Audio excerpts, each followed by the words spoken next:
Hey folks, welcome to Market Intraday Technical Analysis by InTheMoneyStocks.com, your leaders in pure technical analysis, avoiding all that Wall Street hype. Today, Monday, March 15th, 2010. Well, folks, here we go. Another fun Monday as we're getting some downside in the markets, although, interestingly enough, the volume has died out here midday and we've gone into a sideways trading to slightly higher motion. Now, the time is 2 p.m. Tomorrow we have the Federal Reserve announcement at 2:15 p.m. Eastern, so we are about 24 hours away from the Federal Reserve announcement on interest rates. They're expected to leave monetary policy basically the same, but everyone will be focusing on, do they give a little inkling on what they're going to tell you about future interest rates? That's going to affect the dollar, which in turn will affect the markets. Now, the key is to notice what happened from Friday. Friday we gapped higher. You can see it right here. You're looking at the 10-minute SPY chart. Friday we gapped higher. We sold sharply on the first hour of trading. From that point on, we went into a sideways motion, what would be called an in spirit of bear flag.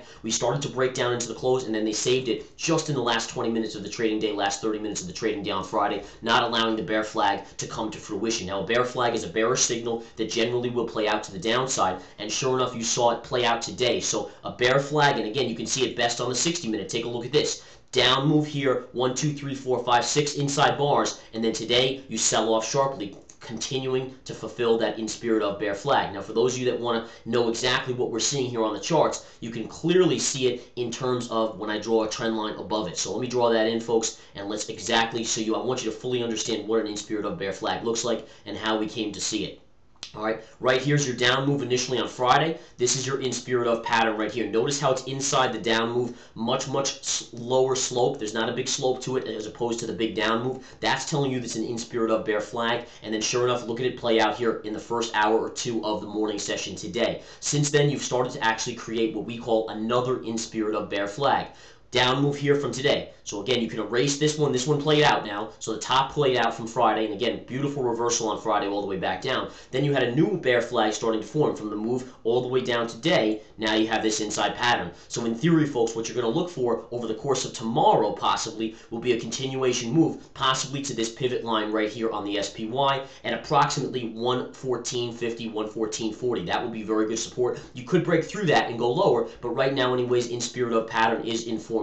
Now, the only problem with this in spirit of pattern, and this was the same problem which held the markets up on Friday. Friday, again, let's go back to the intraday 10-minute. Here's your big down move on the 10-minute. Here's your sideways trading pattern, all right? Now, it tried to break down right here at 3 o'clock, really. But what stopped it was the volume. There was just no volume on Friday. The same problem is occurring today. So you're starting to come down here. This is a perfect in spirit of bear flag from this drop. So you can take a look right from here. Here's your in spirit of on the 10-minute. You can see how big it is. Big down move, sideways consolidation. Now, the problem again revolves. We need an increase in volume to fulfill this in spirit of. And that's really what this market's all hinging on. Last week was basically in the top 10 of lightest volume days in the last 6 years. I mean, that's how ridiculous it's been. We're in March, folks. We're in March. It's not supposed to be like this. This is June, July action or August action.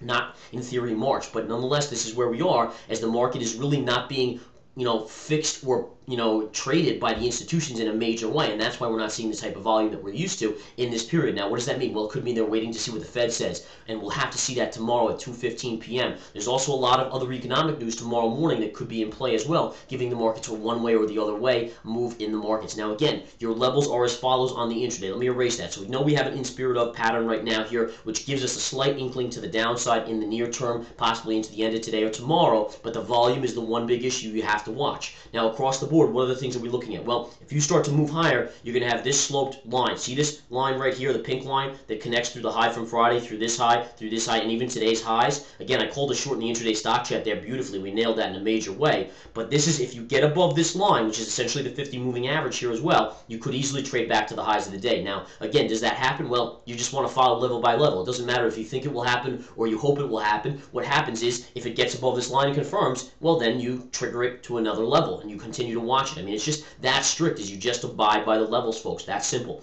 In any case, if you don't and are not able to get above, you could, and you stay down here, you could end up playing to the downside here, possibly to a double bottom at 114.60 or so, and even possibly below that to the 114.40, which would be your next target. 114.40 just so happens to be this level right here that I highlighted. You can see this pivot low as being good support. This pivot low even extends all the way over to here. So that's what you're looking at right now. Again, if you just want to know what the indexes are doing right now, we can take a quick look and pull them up for you. The Dow is right now down about 25 points. NASDAQ is down about 17. S&P is down about 5. So you're looking at generally NASDAQ and S&P are down 0.5%, a little more than 0.5%, while the Dow is actually being held up. Now, why is the Dow being held up? And we're going to analyze some stocks now. Walmart is the big reason. Now, interesting with Walmart is the fact that Walmart is a recession play. So you have to wonder to yourself, what's going on with Walmart here? You know, it's very, very strong, really at 52-week highs now. In fact, it made a new 52-week high today. I haven't gone near this as a possible short play, and I'm not going near it yet, as I want to see what exactly will happen over the next couple days on Walmart. But nonetheless, look at that move on Walmart. Now, Walmart is a key component of the Dow. So you remember I mentioned the Dow was only down 25 points today, which is about 0.2% or so, while the rest of the indexes are down about 0.5%. This is exactly why, folks. Walmart alone is one of the key reasons why that is the case. If you look at your daily chart on Walmart, folks, now you start to see that you're at a key double top. In fact, you're a little bit above a key double top on the charts. Right here was the previous double top. You're trading slightly above it. Watch to see where this closes.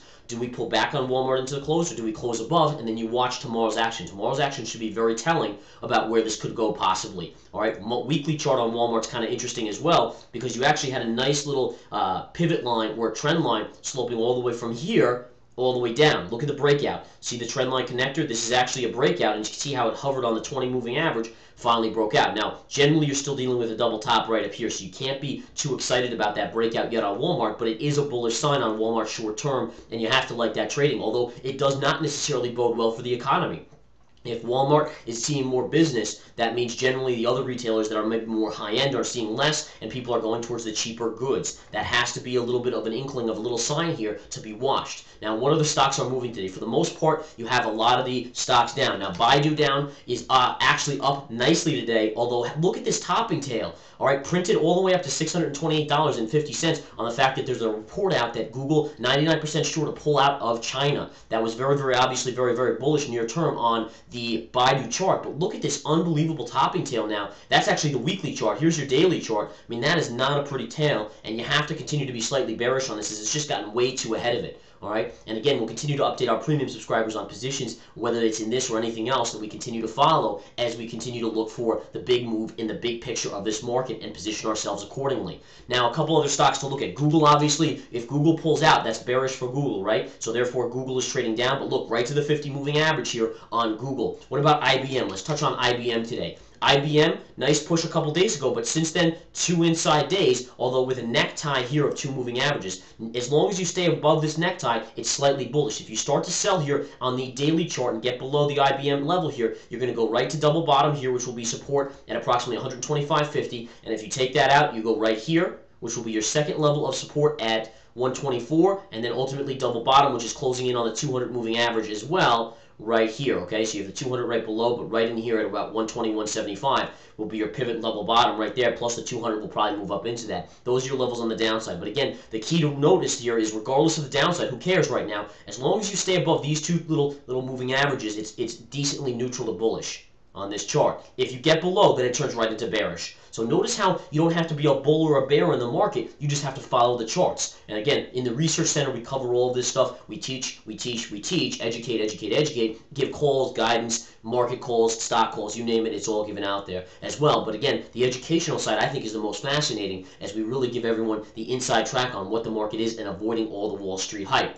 IBM's an interesting one. Goldman Sachs today getting slaughtered here, down about $4. It's actually off the lows, but look at that extension move. Way too extended in the short term. Way too extended on Goldman Sachs here in the short term. Had to pull back. JP Morgan, kind of the same thing. Look at this move on JP Morgan's daily, finally coming back in. Wells Fargo, the financials really did weaken today, although they aren't that down that much, but across the board, Wells Fargo slightly lower as well. Morgan Stanley, same thing, down about 58 cents. Nice little topping tail on Friday on Morgan Stanley, which is a nice little signal as well. So that's what we're seeing here, folks. The financials are neutral to weaker. Technology is definitely weaker on the back of Apple. Apple getting slaughtered today, down about $4.75. But look at that extension move. I mean, it should be no surprise to anyone that Apple's pulling back here. Way extended on the short-term chart. It just needs a pullback. Doesn't mean it can't go higher. Doesn't mean it can't go lower. But when you see a chart that's that extended from the 20 moving average, think of the 20 as home base. Home base, I go too far away, I have to come back and refuel, right? You have to go back to the gas station and refuel. That type of pullback, you just have to get back a little bit of it, and then you can start maybe to go higher, or you'll come back in even more. And again, we'll update our key levels, our key plays, our key trades in the Research Center tonight. Join now, folks, only $49.99 to get the education guidance, all the market analysis, videos every night, new videos, unbelievable stuff. We'll see you there soon. Take care, folks. Have a wonderful day.